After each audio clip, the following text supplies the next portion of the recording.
أثارت زينب فياض ابنة النجمة هيفاء وهبي جدلاً واسعاً بعد نشرها صورة جديدة تجمعها بخطيبها الكويتي الذي ما زالت تحرص على إبقاء هويته سرية.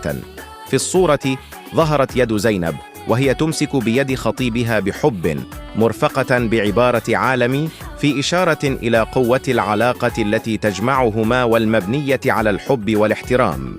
وكعادتها تهتم زينب بإطلالاتها الراقية، حيث تختار أحدث التصاميم من أشهر الماركات العالمية.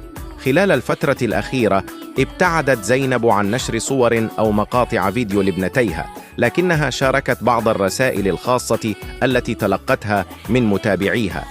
في إحدى هذه الرسائل ظهر شاب أخفت ملامحه، وكان الحديث يدور حول رغبته في رؤية أطفالهما، مما أثار تساؤلات كثيرة بين الجمهور. ورغم كل هذا لا تزال زينب ملتزمة بالتكتم على تفاصيل خطيبها، ولا تنشر صوراً تجمعهما معاً.